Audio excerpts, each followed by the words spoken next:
games we have here. The D1 softball score update here. So we have some games going on in the world of Division 1 NCAA softball. I'm going to do a program for about an hour, a little bit over an hour.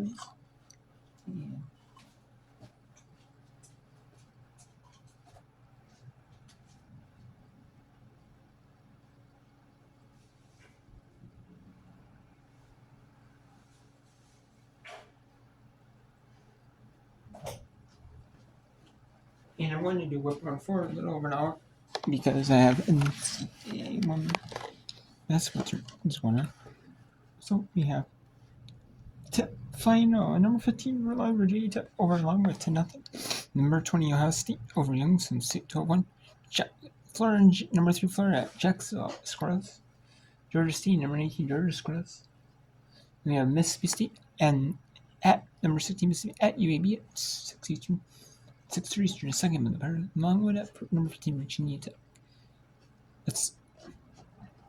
Then we have UMBC over Hofstra 4-2. Or Hofstra over UMBC 4-2. Albany beat Army game 1-0, 1-0. And Army 4-3 over Albany, second in the pair. UMass saw 3-0 or 3-1 over Massachusetts. And Boston College 6-0 over Bryant, so far in the bottom of the fifth. At Bryant. Tulsa 9-7 over Western Carolina. South Florida 7-9 over Stetson. In game 2 of the better. Tulsa 3-0 over Western Carolina. South Florida 2-0 second over Stetson. And then we have Wichita State, Texas State, and Trinity North Texas at 6 Eastern. Harvard beats Washington 1-0. Fordham falls to Clemson 14-1. St. Joseph's 3-1 overall. Then with St. Louis at 6 Eastern. Mammoth cancels and Dean cancels a game. We have Northern Notre Dame 2-1 over Western Michigan, top of the 6th. Niagara 6-3 over Syracuse in top of the 6th. And then there's a second game of the Niagara Syracuse divider. And then Kentucky leads Bellarmine 4-0 in top of the 6th. Mercer 5-2 over West Georgia in the bottom of the 2nd. S&P and South Carolina starting just in the top of the 1st. We've seen how beat Ryder 7-4. Seen how is up on Ryder 2-1 in the top of the 5th. Province and Merrimack canceled their doubleheader. Then we had Montana State. Billings falls to Montana 3-2 in the first game of the doubleheader. And then Montana defeats Montana State Billings 9-1 non-division 1 games. Idaho State defeats Utah State beating Idaho State 7-3. And Rutgers leading Portland State 8-4 in the bottom of 6th. Georgia Southern 6-0 over Charleston Southern in a win. And they're in the top of the first and second of the other. Then Redford 1-0 over UNC on the bottom of the 6th. We had the Maryland Eastern Shore following North Carolina 18-1. Townsend beat Series 5-1. Stony Brook beat Iona 2-0. St. Peter's beat Monmouth 8-4 in the first game of the other. In the second game of the other, St. Peter's beat Monmouth 3-0. Middle Tennessee beat Tennessee Martin 8-0 in a run. And Sam Houston beat Stephen West. This score is Stephen West. We had Brown beat Stonehill in the first game of the 5-4. Yale beats Fairfield 9-1 in the run room. And Lehigh 7-2 over Pennsylvania. Brown trying to run over Stonehill in the second game, up 7-0. And then we have Marshall 1-0 over Ohio. Oregon State beats Colgate 1-0, and Colgate in the second beats Oregon State 5-4. Southern Illinois upon Missouri State 2-1 in a conference showdown.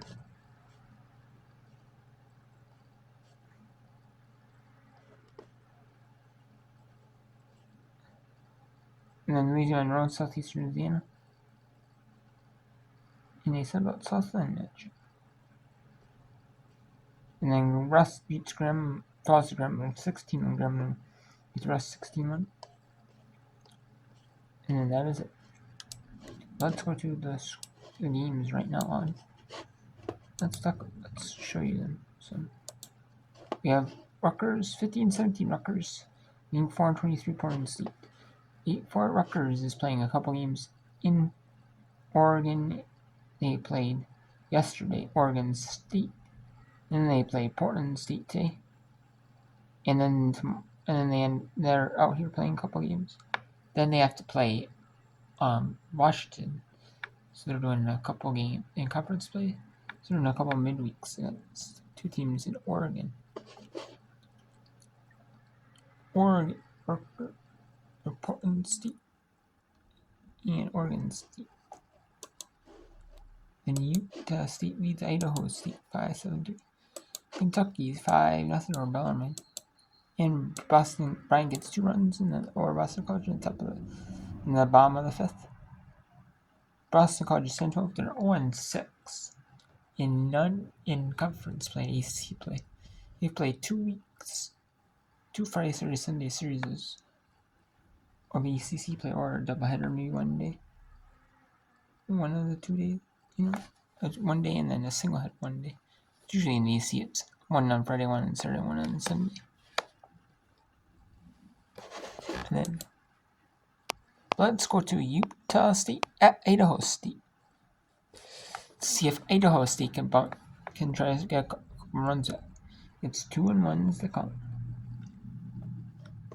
Runners on second and runners on first. So 2-2 now. On deck is Kate Hogan.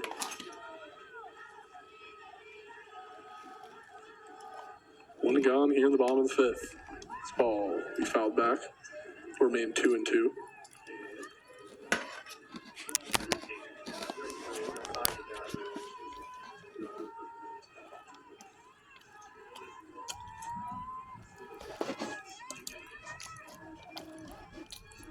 The 2-2 offering.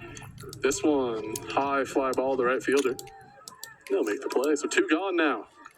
Bengals get the first 2 batters on, followed by Brinka getting the next 2 to. Yeah, once again, Bengals just unable to capitalize on getting a long ball. Just a little short there. Outfielder makes a good play. Kate Hogan will get her second plate appearance of this one. One of the harder hit balls we've seen all day. Her first hit, pinch hit at bat, but it was right to the left fielder. She pinch hit for Belle Navarrete, stayed in the game at second base. Batting .222 on the year. But with a .417 on base, gets a lot of free passes. 1-0 count to Hogan. Taken for a ball, so 2-0 now. Looks like Idaho State has a pinch hitter on deck in the form of Jaden Moore. What would be Kern's traditional spot. But Hogan will have to reach for her to get to the plate. So that pitch will be taken for a strike. 2-1 now.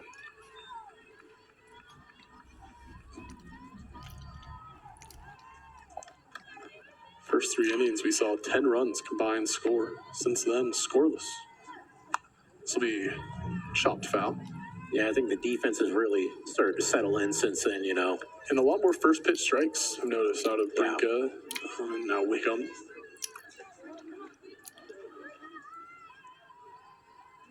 All season, when Bengals lose, seems to be the one big inning that hurts them. So far, the inning being the 3rd inning. Swing and a miss. Ooh. So Brinka, 5 innings of work. The score remains 7-3. Aggies over the Bengals. As we'll head to the top of the 6th inning. In the late stages of this one, you're watching college softball on ESPN+. Buffalo. That's it. It's that they couldn't have if you're or a strikeout that you couldn't have if you're the Idaho State Bengals. You have 3. You have had 3 to come. You try to get a run on first, second, and 3rd.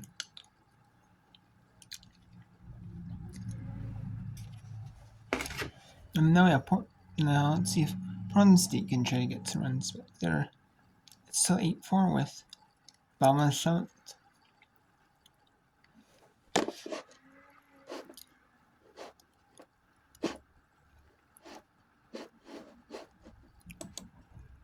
Keeps her alive. The count remains 2-2.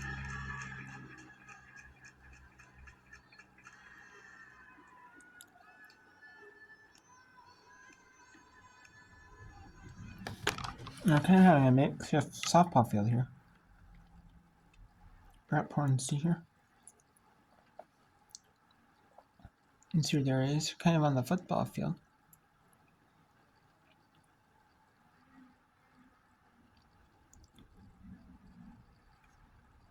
Or a soccer field.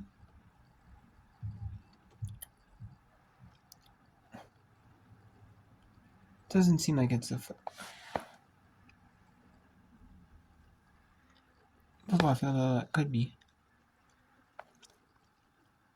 Or it could be the soccer field, or cross field. Like football field. Or it doesn't look like the football field, though. It could be the soccer field. Or like the cross field. Or if they have, most schools have soccer. I don't know if they have like the cross, so.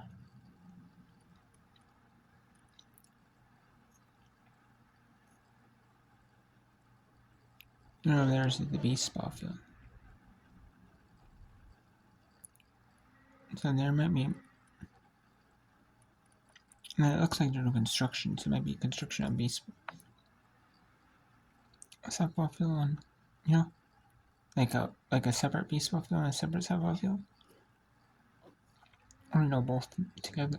Where they just put up the fence. Like not as far back, as like the baseball one. Maybe.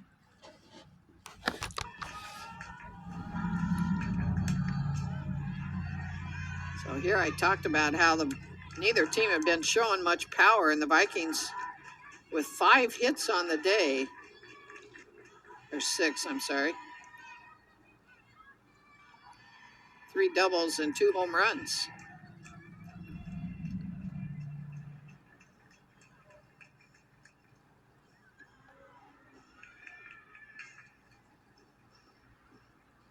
Coach Kelly Wilkerson having a visit with Babbitt.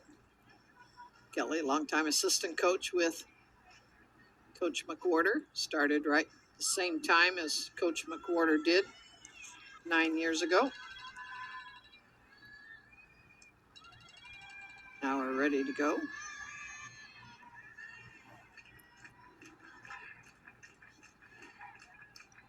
Two runs in on the inning. Fouls that one straight back. It is now a 2-run deficit. Vikings, what a comeback. They were down 8-0 going into the bottom of the 4th inning. They have come back to make it 8-6. Nobody out here in the bottom of the 7th. Nobody on.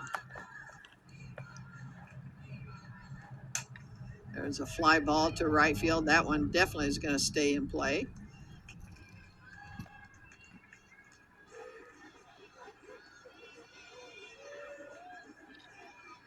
Brings up Nicole Orozco. Maybe not. As it looks like there will be a pinch hitter for the Vikings. Gracie Tony will hit for her.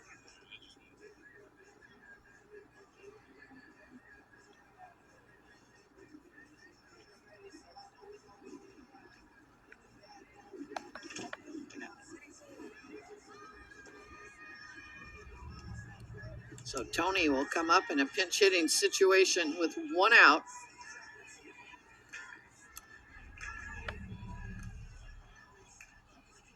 For the Vikings, number 24, Gracie Tony. Hoekstra trying to close out the Vikings here. 2 runs already in. Nobody on base now. First pitch to Tony is a called strike. A great ball game we have had here. A lot of action. Both teams putting together big innings.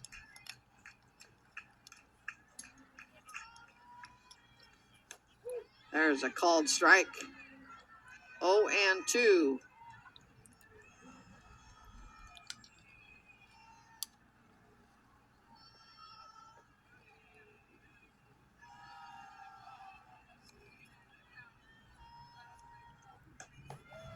Outside. Each pitch has been just a tinge more outside. 1-2 the count to Tony.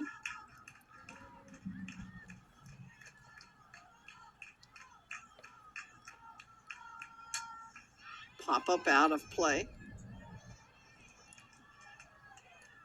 I did mention how that wind was blowing from home plate out to the outfield, and I think that definitely helped Nakoa Chung's ball, as that was a high fly ball and it just kept going and going and just barely made it over the fence. Slow grounder. Hoekstra fields it over to first base for the second out of the inning.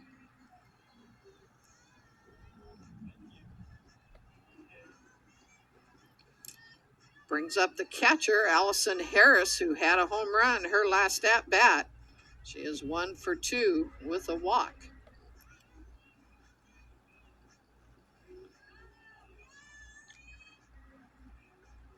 Vikings down to their last out.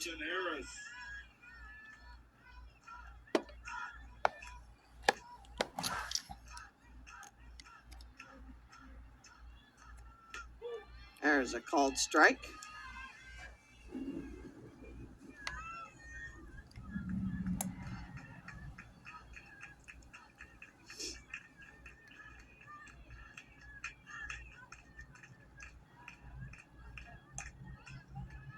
Ball high and outside. 1-1.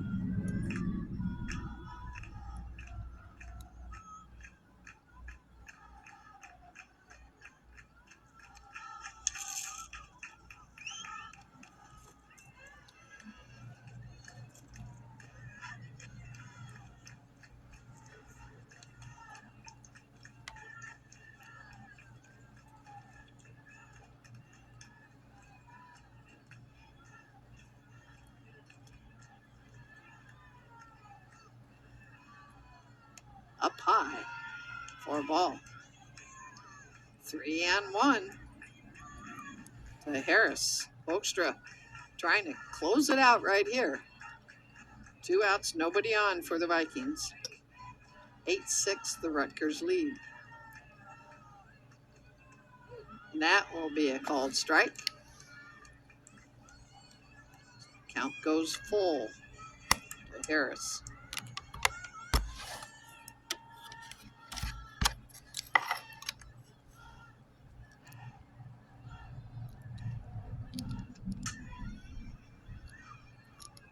High fly ball to left field, and that will do it.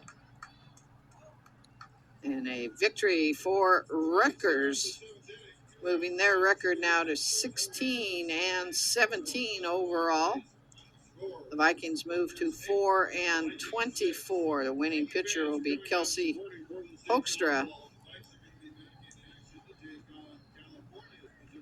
So let's hit the road and take a look at the upcoming schedules for both of these teams as they finish up today. For Rutgers, they will take a day off tomorrow. They will head up to Seattle and take on the University of Washington Huskies in a Big Ten conference series. The Vikings will be at home this weekend with 3 games against University of Pacific out of Stockton, California. 2 games on Saturday and 1 on Sunday. We'll be with you for those games this weekend. Of course, always check the website in case weather factors in and have to start early like we did today, but we got them in, and that's what counts. Rutgers so far on their trip out west are 2-0. The Vikings now have lost 12 straight. Well, that will do it for us this afternoon. Want to thank Kim Z from the Rutgers Media Relations Department with her help. Also want to thank Christy Garrett, the Vikings Media Relations